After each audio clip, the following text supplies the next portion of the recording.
Alô pessoal, Desafios Literários no Ar, e no episódio de hoje vamos conversar sobre mais um livro do nosso projeto de leitura 1001 livros para ler antes de morrer. Trata-se então de Lazarilho de Tormes.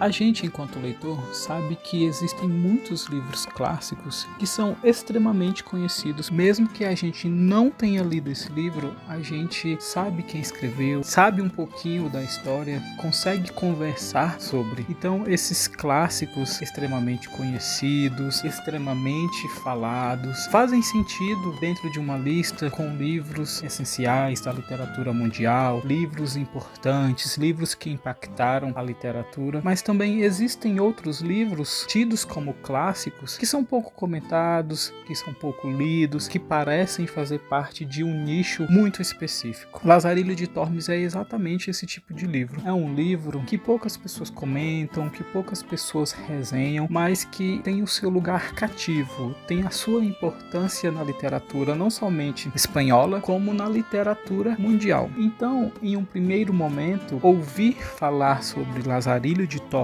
e até mesmo ler pode fazer com que a gente se pergunte, mas realmente é uma leitura importante? Por que a gente deve ler esse livro? O que esse livro tem de tão importante para que a gente se desdobre sobre ele? Quando temos uma lista de 1001 livros para ler e outros livros, os próximos, como por exemplo Don Quixote, William Shakespeare, até mesmo Os Miseráveis, são livros muito mais famosos, são livros que sim são clássicos e que a gente sabe que são importantes e que a gente quer logo ler. Então a gente vai conversar hoje sobre Lazarilho de Tormes, a gente vai falar um pouco sobre a sua importância e o porquê de ele estar nessa lista e o quão interessante foi essa leitura. Afinal, o podcast e o projeto de leitura está aqui justamente para isso, para que a gente saia da zona de conforto, para que a gente quebre esse preconceito e leia livros que a gente sequer imaginou ter acesso um dia. Afinal, estamos lendo não somente livros famosos, mas livros desconhecidos, gêneros literários que em um outro momento a gente sequer daria uma chance. Então eu já começo dizendo que Lazarilho de Tormes foi uma grata surpresa. E se de cara pela capa ou pela sinopse a gente não entende a sua importância, justamente pela falta de comentários, pela falta de divulgação das editoras ou até mesmo de interesse das pessoas em ler esse livro, certamente sem esse projeto, sem essa lista de 1001 livros, a gente perderia um grande livro e obviamente um marco importante, novamente, não somente para a literatura espanhola, mas como mundial, pois Lazarilho de Tormes foi de fato um marco e o precursor de um gênero literário muito importante. Historicamente falando, Lazarilho de Tormes foi escrito na transição entre o Renascimento e o Barroco, o que especificamente na Espanha se trata do seu século de ouro da literatura. Nesse período entre o Renascimento e o Barroco, foram escritos alguns dos livros mais importantes e conhecidos tanto lá quanto fora da Espanha. O mais conhecido, obviamente, é Don Quixote, aqui falaremos em um outro episódio, e também este Lazarilho de Tormes, que não fez tanto burburinho aqui no Brasil, mas que lá na Espanha e em países em que o espanhol é a língua oficial, tem a sua importância e é um livro cativo, é uma literatura que cativa aqueles que se desdobram sobre a história da literatura espanhola. Mas por que Lazarilho de Tormes se destaca? Porque a gente tem aqui o precursor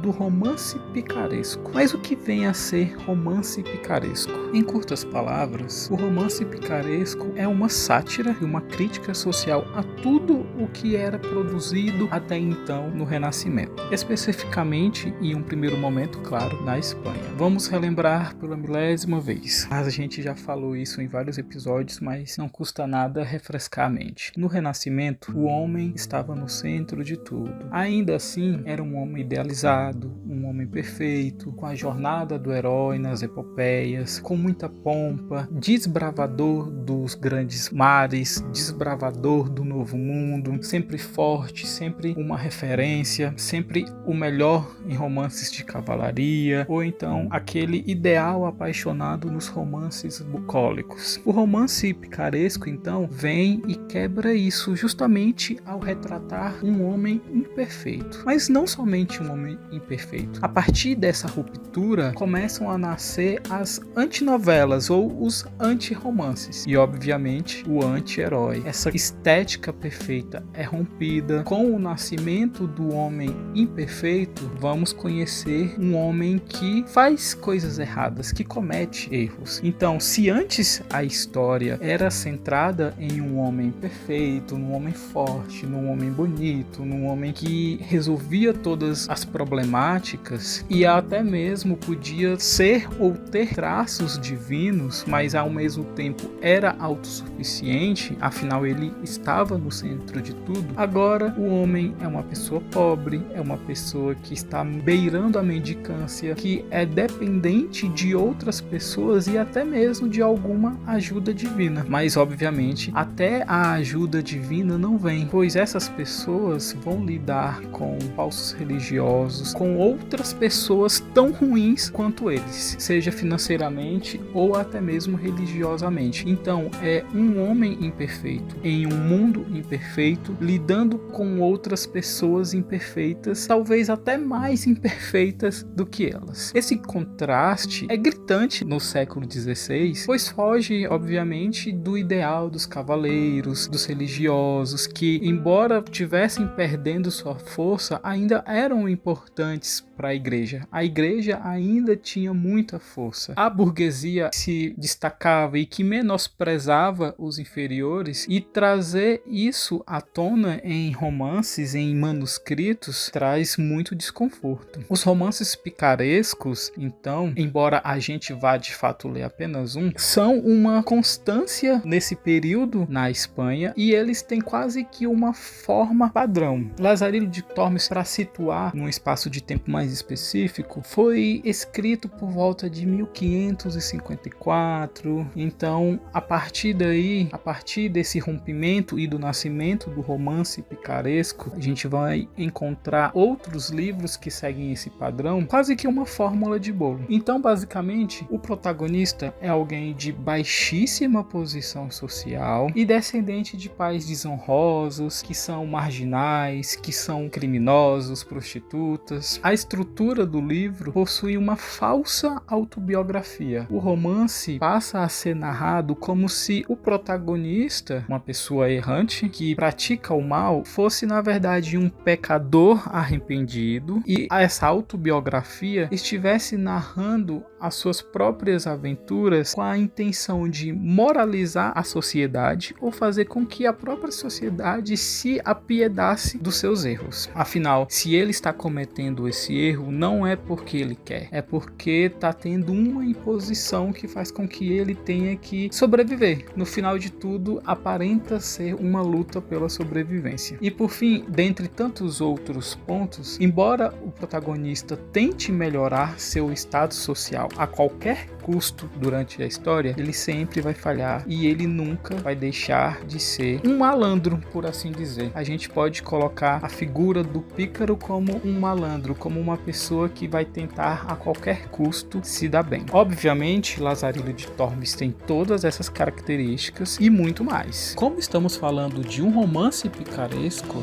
ou seja, da falsa autobiografia de um anti-herói, de uma pessoa que está cometendo erros e está tentando fazer com que a gente se apiede dele, mesmo com todos os erros que ele está cometendo, essa falsa autobiografia aqui vamos ler, aqui no caso eu li, autobiografia de um pícaro, de um malandro, ela já começa pelo título. Então, embora aqui na capa esteja Lazarillo de Tormes, a gente vai ver aqui o título e o subtítulo que dizem justamente o seguinte: a vida de Lazarillo de Tormes e suas fortunas e adversidades. Ou seja, a gente vai ver uma história que, segundo o próprio narrador, é uma vida que teve muitos altos e muitos baixos, mas a gente vai ver, conforme as leituras, que ele, embora tentasse ascender socialmente, ele sempre esteve embaixo. Caso você já esteja acostumado com os episódios, você deve estar se perguntando, uai, mas por que ele não começou começou o episódio falando sobre o autor. Quem escreveu Lazarilho de Tormes? Trata-se de um autor anônimo. A gente não sabe de fato quem escreveu essa história. Há todo um bastidor a respeito da descoberta desse manuscrito e de quem pode de fato ter escrito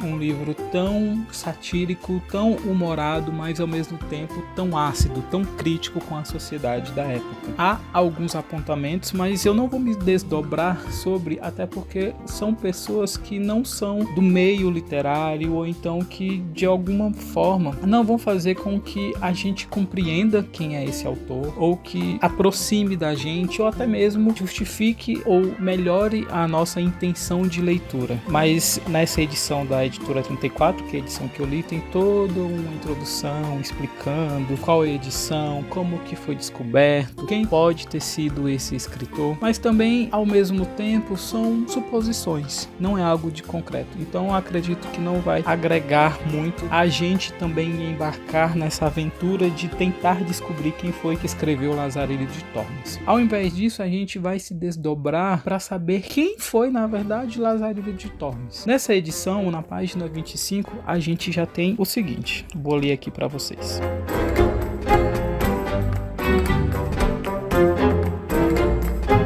Vossa Mercê escreve pedindo que lhe escreva e relate o caso bem por extenso. Pareceu-me melhor não tomá-lo pelo meio, mas começar bem do princípio, para que se tenha cabal notícia de minha pessoa.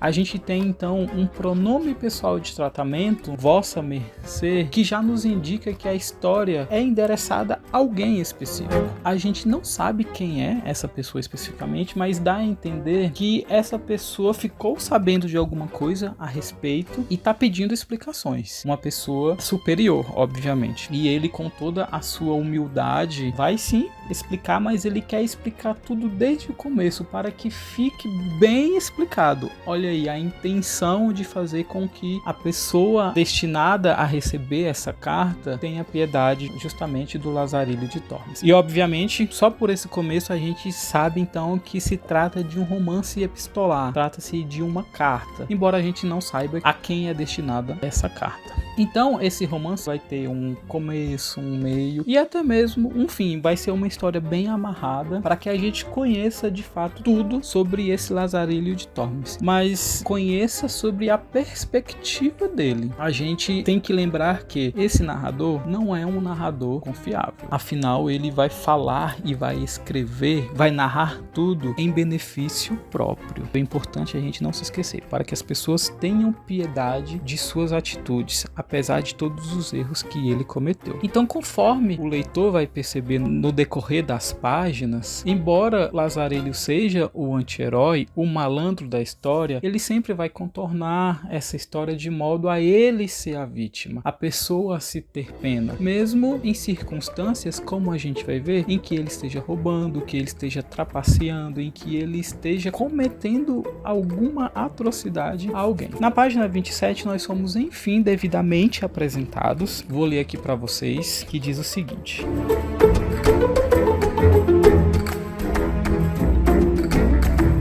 Pois saiba vossa mercê, antes de mais nada, que a mim me chamam Lázaro de Tormes, filho de Tomé Gonzales e de Antona Pérez, naturais de Tejares, aldeia de Salamanca. O meu nascimento ocorreu dentro do rio Tormes, razão pela qual tenho esse sobrenome, e foi da seguinte maneira. Aconteceu que minha mãe, estando grávida de mim, foi uma noite ao moinho, ali sentiu as dores do parto e me pariu, de modo que, em verdade, posso dizer que nasci no rio.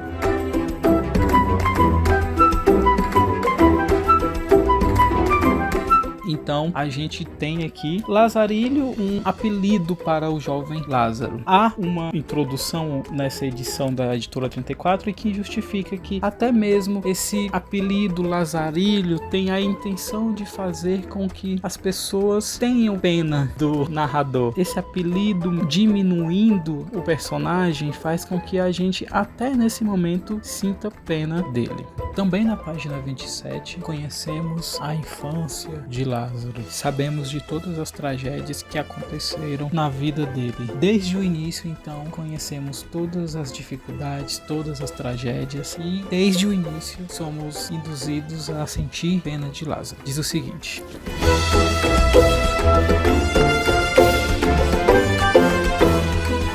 quando eu tinha uns 8 anos de idade, culparam meu pai por certas sangrias mal feitas nos fardos de trigo que ali traziam para moer. Por tal motivo ele foi preso, confessou tudo, nada negou e sofreu perseguição da justiça. Espero em Deus que esteja na glória, pois o evangelho os chama bem-aventurados. Por essa época, organizaram uma expedição contra os mouros e nela foi meu pai, que então estava desterrado pelos acontecimentos já referidos, com encargo de cuidar das mulas de um cavaleiro que para a batalha foi, e com seu senhor como leal criado, nela perdeu a vida. Minha mãe, viúva, vendo-se sem marido e sem abrigo, decidiu juntar-se às pessoas de bem para poder ser uma delas. Foi então morar na cidade, onde alugou uma casinha e passou a dar de comer a um grupo de estudantes e lavava a roupa de alguns rapazes que cuidavam dos cavalos. Assim começou a frequentar as cavalariças.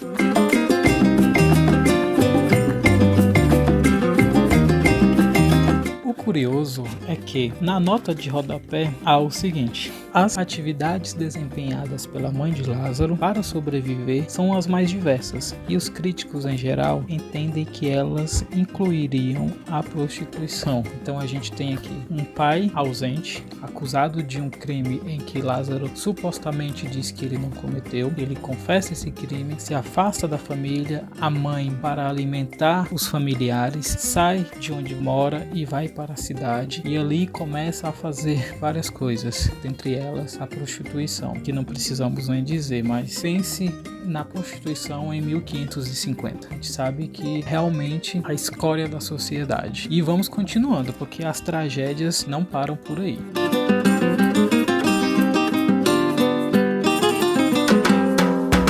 Ali veio a conhecer um homem moreno, daqueles que cuidavam dos animais. Algumas vezes ele vinha à nossa casa, onde passava a noite. Outras vezes, durante o dia, aproximava-se da porta com a desculpa de comprar ovos e entrava.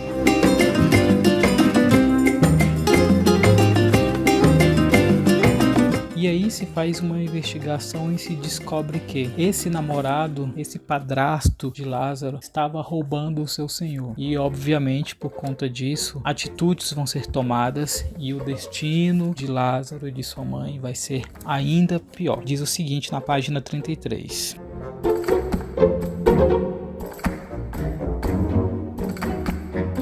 Tudo quanto digo foi provado, e muito mais, porque a mim me interrogavam com ameaças e eu, como criança que era, amedrontado, contava tudo quanto sabia, até mesmo de certas ferraduras que, amando de minha mãe, eu vendera a um ferreiro. Açoitaram o triste do meu padrasto e pingaram nele gordura quente. Também impuseram a minha mãe como pena, além dos serem açoites habituais, não entrar nunca mais na casa do comendador, nem receber na sua o pobre Zaide. Zaide, no caso, é o padrasto de Lázaro. Para piorar as coisas, a coitada esforçou-se no cumprimento da sentença e, para evitar maiores problemas e livrar-se das más línguas, começou a servir aos que viviam na época da estalagem da Solana. Ali, sofrendo infinitos incômodos, acabou de criar meu irmãozinho até que aprendeu a andar, e a mim, até ser um bom rapaz, que já servia para buscar vinho e vela para os hóspedes e fazer tudo mais que mandassem.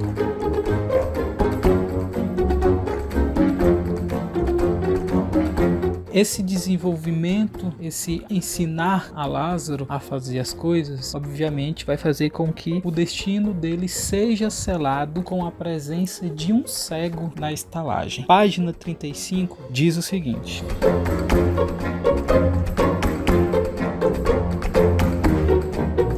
por essa época, hospedou-se na estalagem um cego que, considerando que eu poderia servir-lhe de guia, pediu-me a minha mãe. Ela, então, confiou-me ao dito cego, afirmando que eu era um filho de bom homem, que tinha morrido ao defender a fé na batalha de Gelves, e que ela acreditava, por Deus, que eu não sairia pior homem que meu pai. Em seguida, pediu-lhe que me tratasse bem e olhasse por mim, pois era órfão. Ele prometeu que assim eu faria, e que não me receberia como criado, mas como filho, e assim comecei a servir e a guiar a meu novo e velho amo. Tendo ficado em Salamanca por alguns dias e parecendo a meu amo que o ganho não estava a seu contente, decidiu ir embora dali. Antes de partir, fui ver minha mãe e ambos chorando, ela deu-me sua bênção e disse: meu filho, sei que não o verei nunca mais. Procure ser bom e que Deus o guie. Eu criei você e o coloquei como um bom amo. Aprenda a valer-se por si mesmo. E assim fui para junto de meu amo que me esperava.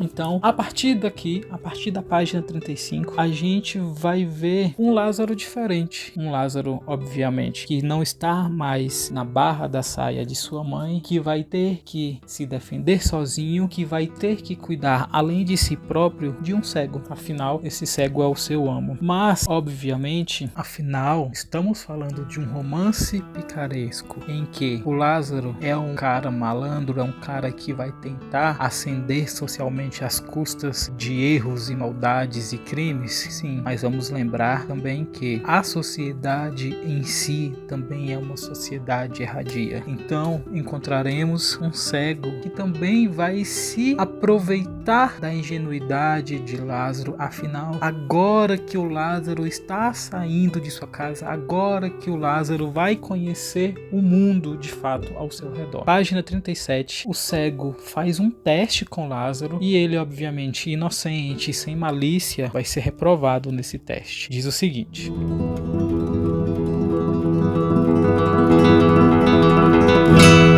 saímos de Salamanca e ao chegar à ponte que tem em sua entrada um animal de pedra, cuja forma é semelhante à de um touro, o cego mandou que eu me aproximasse do animal e disse-me: Lázaro, encoste o ouvido neste touro e ouvirá um grande ruído dentro dele. Eu simplesmente encostei, acreditando que era verdade. Quando sentiu que eu tinha a cabeça bem junto da pedra, ele enrijeceu a mão e com força deu-me uma grande cabeçada no diabo do touro, deixando-me mais de 3 dias com a dor da chifrada. E disse-me: ignorante, aprenda que o guia do cego tem que saber um ponto mais que o diabo. E riu muito da brincadeira. Pareceu-me que naquele instante despertei da inocência em que, como criança, estava adormecido. Pensei lá no fundo: o que ele diz é verdade. Devo abrir bem os olhos e ficar esperto, pois sou sozinho e tenho que aprender a cuidar de mim.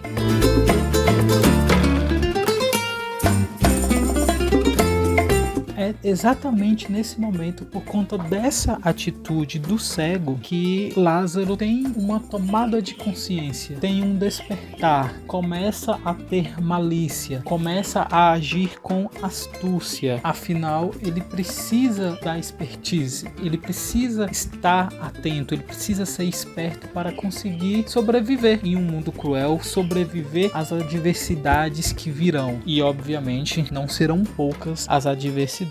E na própria nota de rodapé dessa edição que eu li, tem um trechinho explicando justamente sobre esse ponto-chave, que fala o seguinte: a reflexão de Lázaro é fundamental como tomada de consciência da situação e como ponto de partida de uma mudança em suas ações. Daí em diante, irá se valer do único recurso que possui, a astúcia. Nos romances picarescos espanhóis clássicos, é possível localizar momentos idênticos de conscientização do pícaro. Então, os protagonistas, ao narrar suas histórias, eles obviamente se apresentam como pessoas ingênuas, como pessoas pobres, beirando a mendicância, que estão sofrendo imposições da sociedade e que têm uma oportunidade de ascender, são testadas, falham nesse teste inicial e por conta disso elas se veem obrigadas a ver o mundo com novos olhos. E essa pode ser inclusive uma justificativa dada por cada um desses protagonistas, e aqui neste livro por Lázaro, como a justificativa que ele está dando tanto a quem ele escreve essa carta, como a nós, leitores que estamos lendo essa carta, como a justificativa para suas ações a partir de então. Que ações são essas? Lázaro, a partir de agora, vai passar a se antecipar ao comportamento e até mesmo às maldades do cego. Tudo, obviamente, é contado com muito humor, afinal estamos falando de um livro satírico, mas ainda assim, Lázaro sempre se coloca como a vítima. vítima, tanto das atitudes do cego como das pessoas ao redor, da própria sociedade, que apenas ri dele ou então não se posiciona em favor de seu sofrimento. Temos então uma dubiedade. O próprio Lázaro admite na página 37 que depois de Deus foi o próprio cego que deu a vida a ele, pois ensinou a arte de viver, o que se pode entender como a arte de viver, a ser malicioso, a ser astuto, a ser, como já disse, um malandro. Mas ao mesmo tempo, este mesmo cego, na página 39, o Lázaro desabafa o seguinte: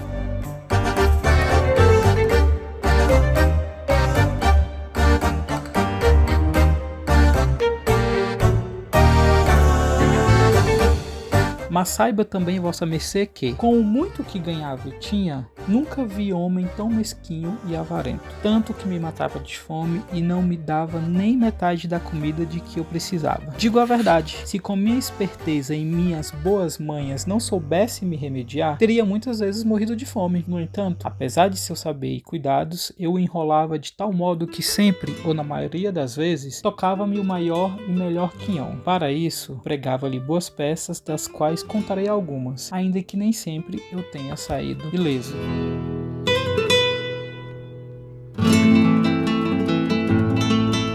Então aqui Lázaro vai contar as artimanhas, as astúcias que ele fazia para tentar se livrar da fome, mas como ele próprio admite, nem sempre ele conseguia se livrar. Ele ainda assim sofria com os castigos impostos pelo cego, porque embora ele tentasse se adiantar, o cego tinha muito mais experiência de vida, então o cego se antecipava a ele. Por fim, acaba que o próprio Lázaro abandona o cego e vai por uma outra cidade. Nessa outra cidade, ele se encontra com um clérigo e esse clérigo pergunta se ele sabe ajudar na missa. Lázaro admite que sabe, ele conta que teve algumas experiências e o surpreendente acontece. Lá na página 67, ele obviamente pensou que ele ia encontrar uma pessoa que poderia ser mais amorosa, que poderia ajudá-lo, que seria menos sofrimento do que quando ele estava com o cego. Afinal, estamos falando de um homem religioso, um líder religioso. Então entende-se ou subentende-se que ali haveria a paz, a benevolência, a caridade e que ele estaria em uma boa situação. Mas infelizmente não é o que acontece. Diz o seguinte: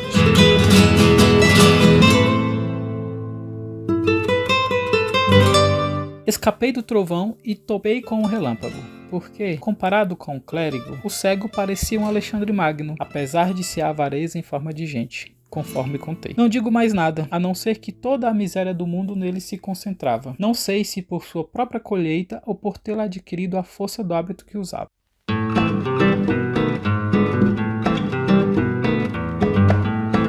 Então a gente já vê aqui que ele saiu de uma situação péssima e foi para uma pior ainda. O que o clérigo fazia? O clérigo usava o pretexto do pecado da gula como justificativa para não dar comida a Lázaro. E na página 69, Lázaro diz o seguinte: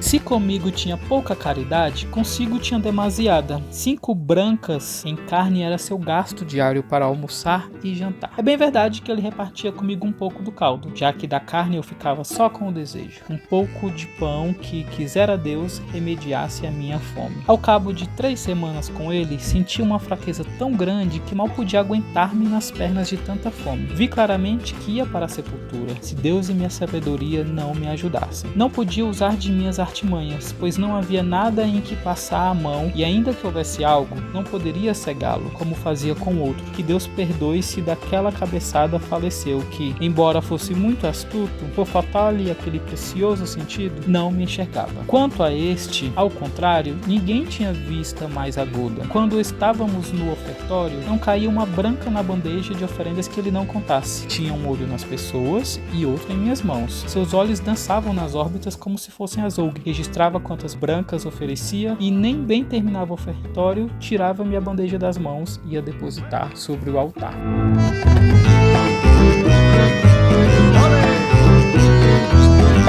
a gente vê aqui um sofrimento ainda maior. O clérigo usando o pecado da gula para justificar a ausência de alimentos, mas ainda assim ele mesmo se esbanjava com comida, fazendo com que Lázaro apenas definhe de fome. Apesar disso, ele pensa sim em abandonar o seu novo amo, mas um temor se apodera do Lázaro. E ele explica o porquê de ter passado tanto tempo nesse estado deplorável junto ao clérigo, quando ele ficou tão pouco tempo com o cego. Na página 73, ele justifica da seguinte maneira: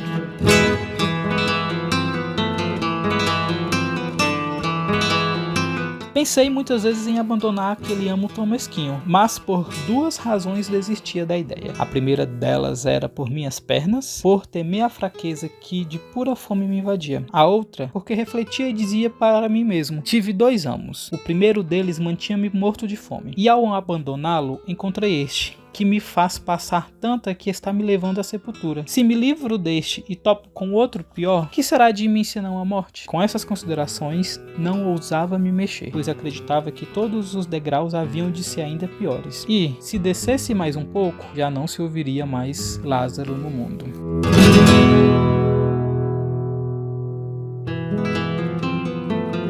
Acontece que a fome obviamente vai prevalecer e Lázaro vai se ver, segundo ele, na obrigação de tomar alguma atitude para não morrer de fome. E por conta disso, ele vai ser abandonado pelo clérigo, que o dispensa após um evento muito catastrófico para ambos, mas ainda assim, por conta desse desespero, um ato desesperado de Lazarilho em se alimentar e combater essa fome. E aí, obviamente, o leitor é convidado a refletir sobre essa atitude de Lázaro. É plausível? É justificável? Ok, Lázaro roubou, mas os roubos constantes do clérigo são piores do que os de Lázaro? Lázaro é de fato uma vítima do clérigo? Ou Lázaro é tão mau, é tão errante quanto esse clérigo? Página 95, a gente tem esse desfecho da seguinte maneira: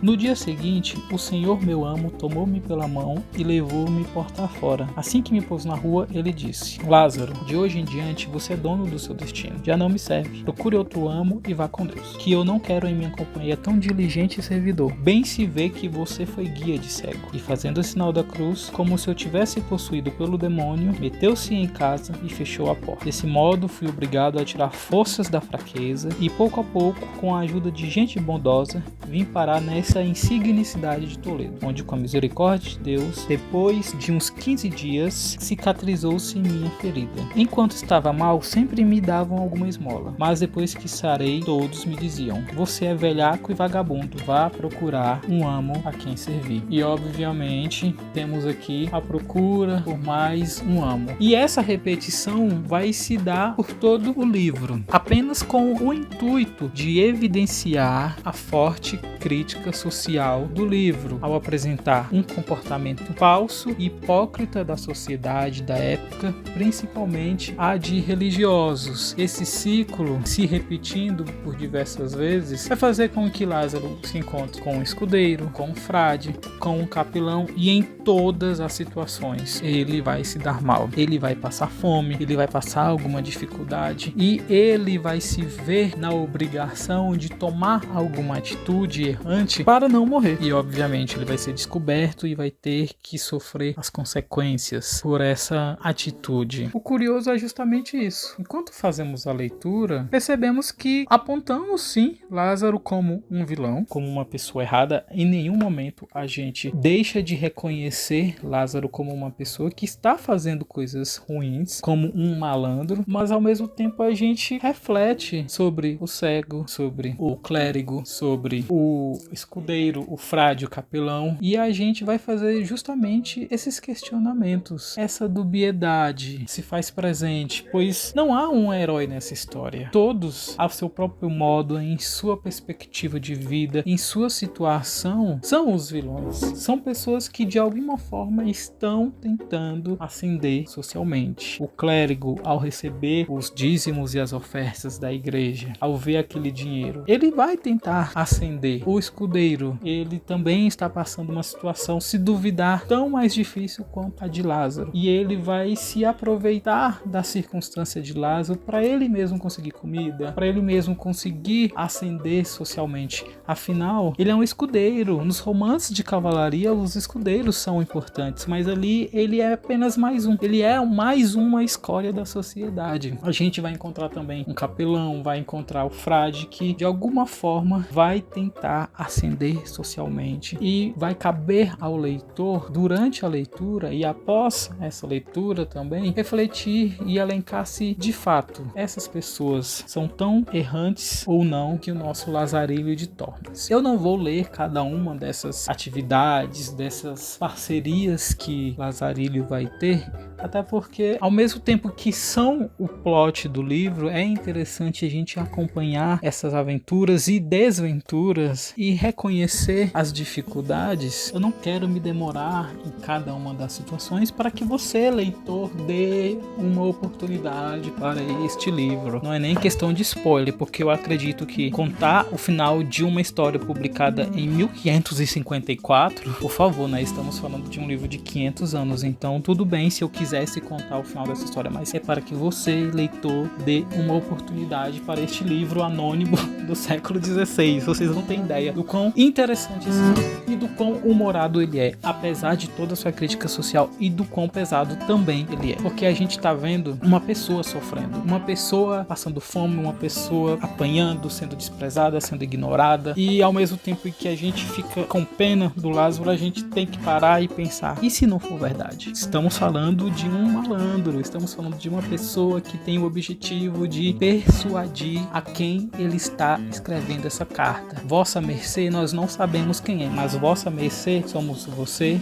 somos eu, qualquer pessoa que tiver acesso a esse livro, ler, vai ser essa vossa mercê, e ele vai tentar nos convencer de que ele é apenas mais uma vítima. E se ele não for? E se nada do que ele está nos contando aqui for verdade? Vocês conseguem captar como esse livro é interessante? Aí que está a beleza da literatura. Na página 185, Mário Gonzalez, um crítico sobre a obra, diz o seguinte pra gente: em meio a uma profusão de novelas de cavalaria publicadas ao longo de todo o século XVI na Espanha, um pequeno livro irrompe para, mediante uma temática e uma estrutura completamente opostas, significar o aparecimento de uma nova maneira de narrar, e especialmente expor uma visão extremamente crítica da realidade social imediata. Por este caráter inovador, Lazarilho de Tormes merece um lugar de especial relevância na história da literatura, na medida em que é um dos fundadores da modernidade literária. Nele, temos uma clara amostra da crise dos modelos narrativos renascentistas. O equilíbrio e o idealismo destes vêm-se atropelados pela irrupção da realidade cotidiana trazida pelo narrador da primeira pessoa e exposta na forma de diálogo. Mas este já não é o diálogo retórico transferido pelo narrador onisciente às personagens, porém o diálogo familiar que faz parte do universo narrado. Isso permitirá um intenso sentido crítico que denuncia o caráter ideologicamente marginal do autor anônimo, talvez um erasmita. A obra se vale do humor para expor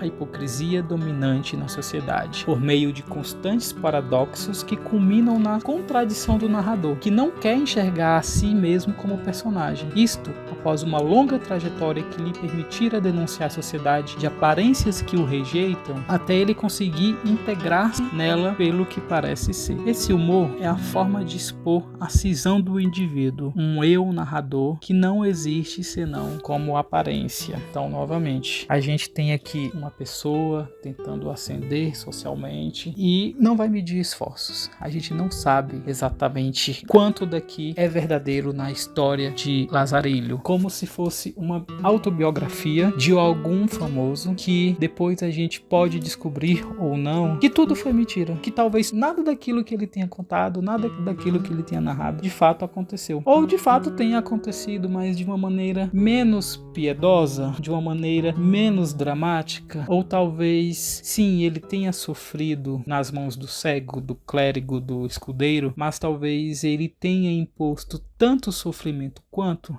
e ele está ocultando isso da gente? Algo a se pensar. Na página 196, o próprio Mário Gonzalez nos fala um pouco sobre a importância de Lazarillo de Tormes para a literatura e para a origem do romance como um todo. O texto anônimo de Lazarillo de Tormes vai muito além do modelo de outras narrativas estruturais semelhantes, assim como supera o de uma simples carta, na medida em que, a partir da fusão de elementos formais de ambos os gêneros, cria um terceiro gênero, o romance, o que distinguirá fundamentalmente o romance das cartas ou confissões será o seu caráter ficcional. O autor do Lazarillo de Tormes se apodera de traços de modelos de narrativas documentais e acrescenta-lhes um sentido de paródia dos textos ficcionais mais difundidos na primeira metade do século XVI na Espanha, os livros de cavalaria. Isto aparece, por um lado, em alguns aspectos analógicos, mas o fundamental com relação à paródia dos livros de cavalaria está nas diferenças: a eliminação do narrador onisciente e sua substituição pelo narrador protagonista, a criação do leitor moderno, o protagonista que deixa de ser o herói modelar da ficção de cavalaria para dar lugar ao anti-herói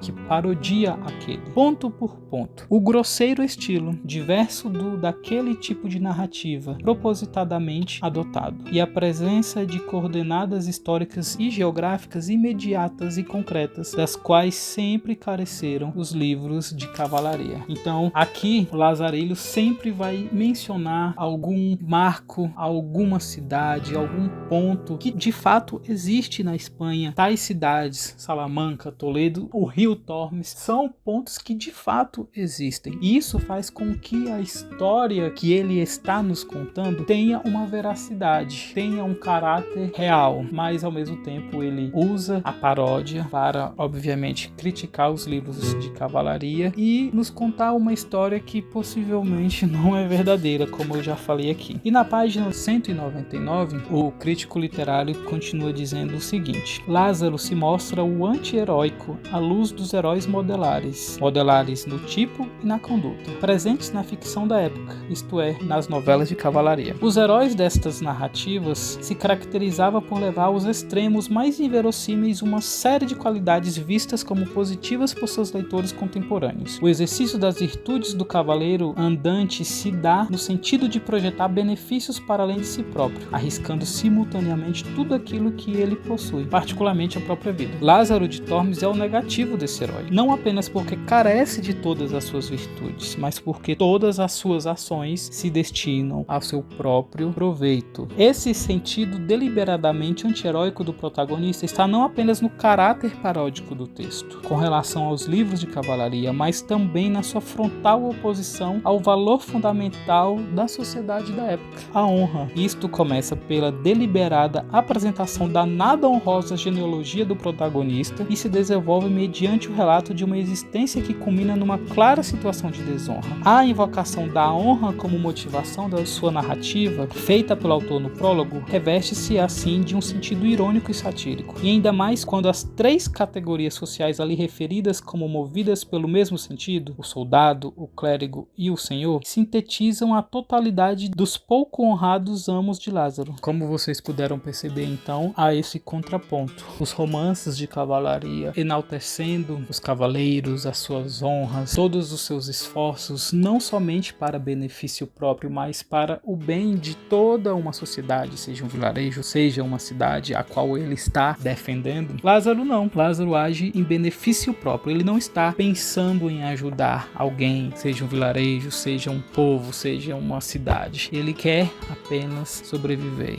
Ele quer apenas vencer a fome. Ele quer apenas ascender socialmente. E óbvio, ele não vai medir esforços para que isso aconteça. Então, eu espero sinceramente que vocês deem uma oportunidade para esse livro, deem uma oportunidade para Lazarillo de Tormes. É um livro bem fininho. Essa edição que eu li foi a edição da Editora 34, uma edição muito boa. Vocês sabem, não precisamos nem falar sobre a Editora 34, que o seu trabalho é muito bom. Existe uma edição pela, se eu não me engano, engano ele é M Pocket, mas eu não sei dizer sobre tradução, não sei dizer questão de trabalho editorial, apenas que a capa é pavorosa. Aqui não, aqui temos uma edição bilíngue, a edição tem organização, edição do texto em espanhol, notas e estudo crítico de Mário Gonzalez. A tradução foi feita pela Heloísa Costa Milton e pelo Antônio Esteves, e teve uma revisão pela Valéria de Marco. Então este é um livro muito bem cuidado e um livro que sinceramente merecia todo esse esforço. Eu não sei se esse livro está em alguma lista de alguma universidade ou se tem uma demanda para ser objeto de estudo em sala de aula, mas foi uma grata surpresa, um presente muito interessante para quem tem interesse em estudar